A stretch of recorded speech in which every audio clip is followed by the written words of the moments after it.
Welcome back to another video class. Today we will discuss about hearing and equilibrium in rabbit. ഈ ഒരു വീഡിയോയിൽ റാബിറ്റിൻ്റെ ഇയറും അതുമായിട്ട് relate ചെയ്യുന്ന ടോപ്പിക്സുമാണ് നോക്കാൻ പോകുന്നത്. The ear is the hearing and balancing organ in a rabbit, so that it is called statoacoustic organ. നമുക്കറിയാം മുയലിന് അത്യാവശ്യം ഒരു വലിയ ചെവിയാണുള്ളത്. ഇതെന്തിനാണെന്ന് വെച്ച് കഴിഞ്ഞാൽ പ്രിഡേറ്റേഴ്സിനെ ഡിറ്റക്റ്റ് ചെയ്യാൻ വേണ്ടിയിട്ടാണ്. അവർക്ക് ആ ഒരു ചെവി 270 ഡിഗ്രീസ് വരെ റൊട്ടേറ്റ് ചെയ്യാൻ പറ്റും.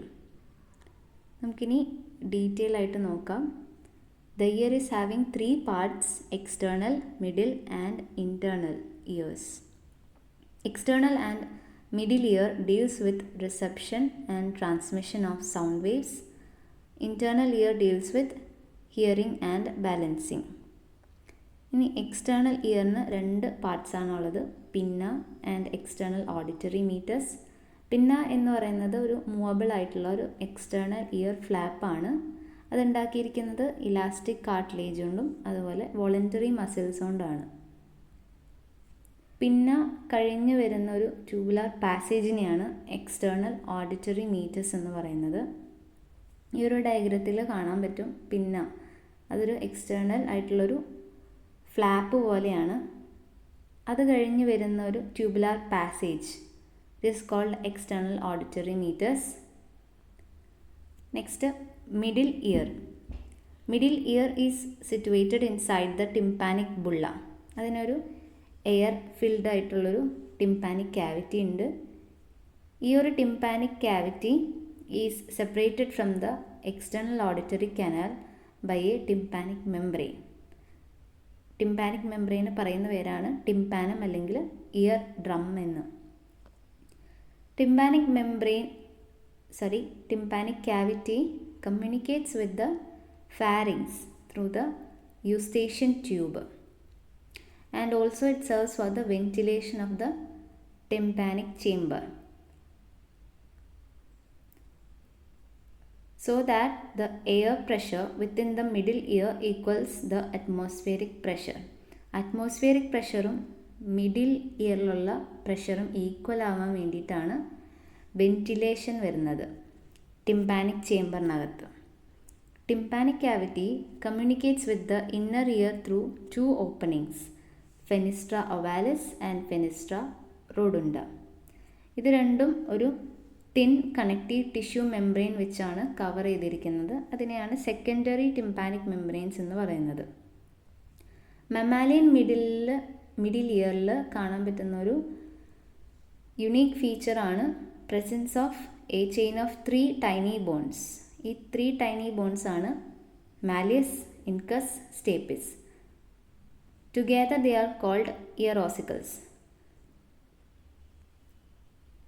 ടിംപാനിക് മെംബ്രെയിൻ തൊട്ട് ഫെനിസ്ട്രൽ ഒവാലിസ് വരെയാണ് ഈ ഒരു ചെയിൻ എക്സ്റ്റെൻഡ് ചെയ്ത് എടുക്കുന്നത്. Ear ossicles take up the sound vibrations from the tympanic membrane and convey them to the internal ear. Tympanic മെംബ്രെയിനിൽ നിന്ന് സൗണ്ട് വൈബ്രേഷൻസ് എല്ലാനും ഇൻറ്റേർണൽ ഇയറിലോട്ട് ട്രാൻസ്മിറ്റ് ചെയ്യുന്ന ഒരു ഫങ്ഷനാണ് ഇയർ ഓസിക്കിൾസിനുള്ളത്. അടുത്തത് ഇന്നർ ഇയർ അല്ലെങ്കിൽ membranous labyrinth. This is enclosed in a bony labyrinth and the bony labyrinth is filled with a liquid called perilymph. Inner ear ഒരു ബോണി ലാംബ്രിത്തിനകത്താണ്. ആ ബോണി ലാംബ്രിത്തിനകത്തൊരു ലിക്വിഡ് ഉണ്ടാവും, അതിനെയാണ് പെരിലിംഫ്. അതുപോലെ തന്നെയുള്ളൊരു ലിക്വിഡ് മെംബ്രെയിനസ് ലാംബ്രിത്തിനകത്തും കാണാം, അതിന് എൻഡോലിംഫ് എന്നാണ് പറയുന്നത്. ഇനി മെംബ്രെയിനസ് ലാംബ്രിത്ത് അതിന് 2 മെയിൻ പാർട്സ് ആണുള്ളത്: സെമി സർക്കുലർ കനാൽസും വെസ്റ്റിബ്യൂളും. സെമി സർക്കുലർ കനാൽസ് 3 എണ്ണമാണ് ഉള്ളത്. അതെല്ലാം തന്നെ വെസ്റ്റിബ്യൂളിലോട്ട് ഓപ്പൺ ചെയ്യുന്നുണ്ട്. ഓരോ സെമി സർക്കുലർ കനാൽസിനും ഡിസ്റ്റൽ എൻഡിൽ ഒരു സൊള്ളൻ ആംപുള്ള റീജിയൻ കാണാം. അതുപോലെ തന്നെ അതിൻ്റെ ബേസലായിട്ട് 2 വെർട്ടിക്കൽ കനാൽസ് ഒരു കോമൺ റീജിയൻ ഷെയർ ചെയ്യുന്നുണ്ട്. ആ ഒരു റീജിയനെ പറയുന്നവരാണ് ക്രസ് കമ്മ്യൂൺ എന്ന്. അടുത്തത് വെസ്റ്റിബ്യൂൾ. വെസ്റ്റിബ്യൂളിന് 3 പാർട്സ് ആണ് ഉള്ളത്: യൂട്രിക്കുലസ്, സാക്യുലസ് ആൻഡ് കൊക്ലിയ. യൂട്രിക്കുലസ് വെസ്റ്റിബ്യൂളിൻ്റെ ബേസൽ പോർഷനും സാക്യുലസ് മിഡിൽ പോർഷനും cochlea is the terminal portion. Cochlea എന്ന് പറയുന്ന ഒരു സ്പൈറലി കോയിൽഡ് ആയിട്ടുള്ളൊരു ബോണി ട്യൂബാണ്. It is often called lagena or cochlear duct. ഇനി വരുന്ന സ്ലൈഡ്സിൽ നമുക്ക് കൊക്ലിയയുടെ സ്ട്രക്ചർ ഡീറ്റെയിൽ ആയിട്ട് നോക്കാനുണ്ട്. So semi circular canals, utriculus, sacculus എല്ലാം തന്നെ ബാലൻസിങ് ഇൻ ഫങ്ഷൻ ആണ്. Cochlea hearing in function and also it serves as the auditory analyser of the ear. നമുക്ക് ആംപിള്ളയിൽ കുറേ അധികം സെൻസറി പാച്ചസ് കാണാം. അതിനെയാണ് ക്രിസ്റ്റേ എന്ന് പറയുന്നത്. സിമിലർ ആയിട്ടുള്ളൊരു സെൻസറി പാച്ചസ് നമുക്ക് യൂട്രിക്കുലസിലും സാക്യുലസിലും കാണാം. അതിൽ കാണുന്ന സെൻസറി പാച്ചസിനെയാണ് മാക്യുല എന്ന് പറയുന്നത്. ഇതിനകത്ത് കുറേ അധികം സെൻസറി ഹെയർ സെൽസും സപ്പോർട്ടിംഗ് സെൽസും കാണാൻ പറ്റും. ഓരോ ക്രിസ്റ്റയും ഒരു ജെലാറ്റിനസ് മെറ്റീരിയൽ വെച്ച് കവർ ചെയ്തിരിക്കുകയാണ്. അതിനെയാണ് ക്യൂപ്പുല എന്ന് പറയുന്നത്. സിമിലർലി മാക്യുല ഒരു ജെലാറ്റിനസ് മെംബ്രെയിൻ വെച്ച് കവർ ചെയ്തിട്ടുണ്ട്. അതിനെ ഓട്ടോലിത്ത് മെംബ്രെയിൻ. ഈ മെംബ്രെയിനകത്ത് കാൽഷ്യം കാർബണേറ്റിൻ്റെ ക്രിസ്റ്റൽസ് എല്ലാം പാക്ക് ചെയ്ത് വെച്ചിട്ടുണ്ട്. ഇതിനെയാണ് ഓട്ടോകോണിയ അല്ലെങ്കിൽ ഇയർ സ്റ്റോൺസ് എന്ന് വിളിക്കുന്നത്. നെക്സ്റ്റ് കൊക്ലിയയുടെ സ്ട്രക്ചർ ഡീറ്റെയിൽഡായിട്ട് നോക്കാം. കൊക്ലിയ എൻക്ലോസ് ചെയ്തിരിക്കുന്ന ഒരു ബോണി ക്യാപ്സ്യൂളിനകത്താണ്, which is called bony cochlea. And this is having a central axis, modiolus, a spiral canal, cochlear canal. കൊക്ലിയയ്ക്ക് 3 ചേമ്പേഴ്സ് ആണുള്ളത്. Upper scala vestibuli, middle scala media and lower scala tympani. Scala media എന്നുള്ളതാണ് internal canal cochlear ഡക്റ്റിൻ്റെ. That is filled with endolymph. ബാക്കിയുള്ള എല്ലാ ചേമ്പേഴ്സും bony ലാംബ്രത്തിൻ്റെ പാർട്ടായതുകൊണ്ട് they are filled with perilymph. The tympanic cavity communicates with the scala vestibuli through the fenestra ovalis and with the scala tympani through the fenestra rotunda. ഇനി ഈ scala വെസ്റ്റിബുലയും scala ടിംപാനിയും together they will communicate. It is through a small opening called helicotrema.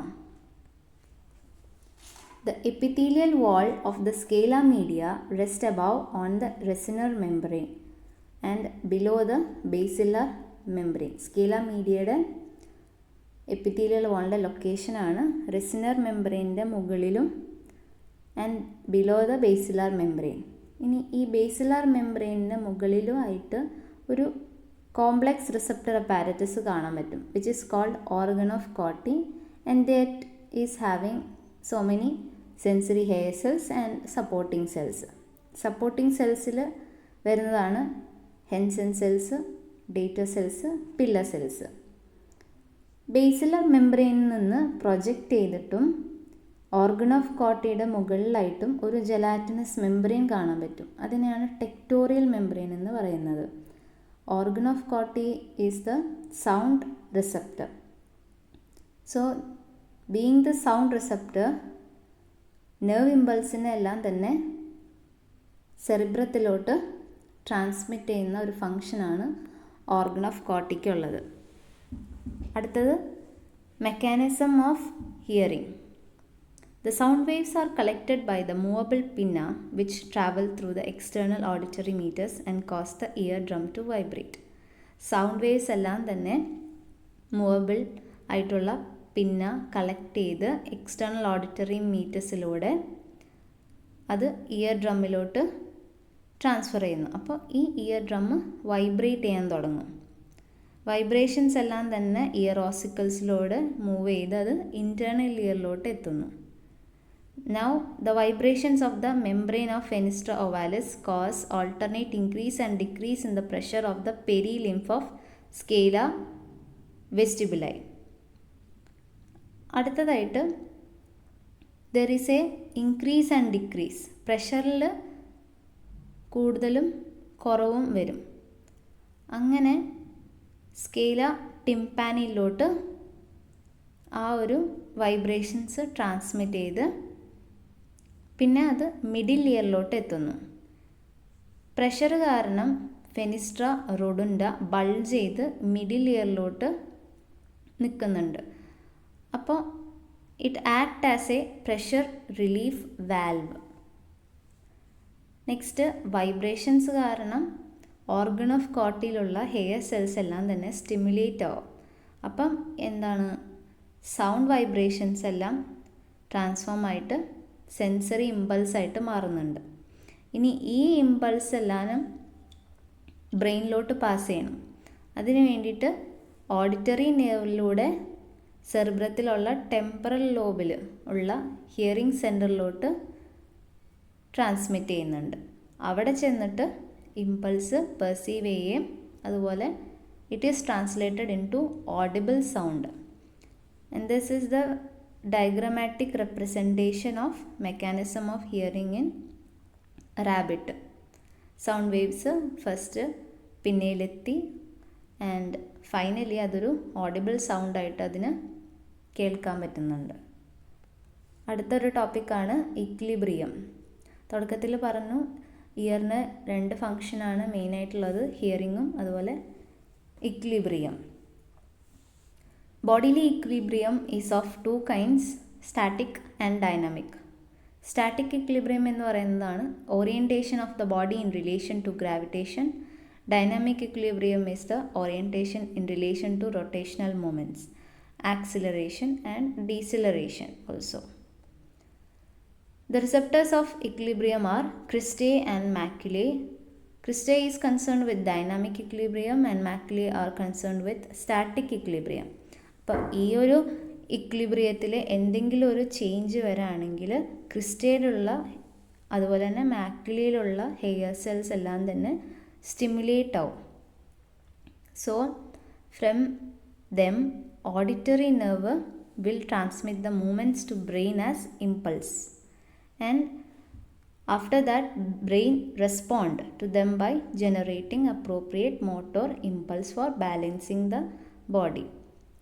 എന്തെങ്കിലും ഒരു change വരാണെങ്കിൽ ഈ ഒരു ഇക്ലിബ്രിയത്തിൽ നിന്ന് so ക്രിസ്റ്റയിലും മാക്യുലയിലുള്ള hair cells stimulate ചെയ്ത് ആ ഇമ്പൾസ് ബ്രെയിനിലോട്ട് പാസ് ചെയ്യും. ബ്രെയിന് അതെല്ലാനും നോക്കിയിട്ട് റെസ്പോണ്ട് ചെയ്യുകയാണ് ചെയ്യുന്നത് ഒരു ഇമ്പൾസായിട്ട്. So finally balancing the body.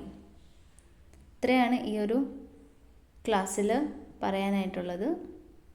It's about hearing and equilibrium.